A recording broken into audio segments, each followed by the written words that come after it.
మనకి షుగర్ ఎక్కువగా ఉన్న వాళ్ళు ఈ మొక్కని రోజుకు ఒక ఆకు తింటే షుగర్ కంట్రోల్లో ఉంటుందండి. ఓకే.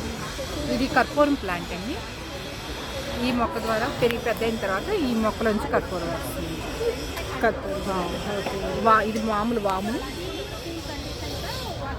ఇది వెరిగేటెడ్ వాము. ఈ దుంపలో నుంచి మనకి కార్న్ఫ్లోర్ వస్తుందండి. కార్న్ఫ్లోర్ ఈ మొక్క దుంపలో నుంచి కార్న్ఫ్లోర్ వస్తుంది. ఇది పెప్పర్మెంట్ తులసి అండి.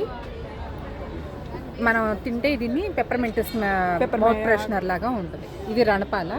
కిడ్నీలో స్టోన్ ఉన్నా, గాల్ బ్లాడర్లో స్టోన్ ఉన్నా ఇవి రోజుకు ఒక ఆకు తింటే ఇవి ఇదవుతుంది, తగ్గుతుంది. ఈ సింధూరం ప్లాంట్ అండి. మనం ఆంజనేయ స్వామికి పూజ చేస్తాం కదా, సింధూరం ప్లాంట్. ఈ కాయల ద్వారా మనకి సింధూరం వస్తుంది. ఇది అన్నపూర్ణ ప్లాంట్ అండి. మనం 2 ఆకులు అన్నంలో వేసుకుని తింటే మనం బిర్యానీ తిన్న ఫ్లేవర్ వస్తుంది.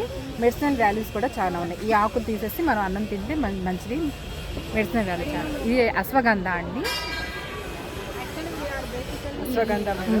అశ్వగంధ ఇది మన వైజయంతి మాల ప్లాంట్ అండి. కృష్ణుని మెడలో ఉంటాయి కదా వైజయంతి మాల కోసం అవి.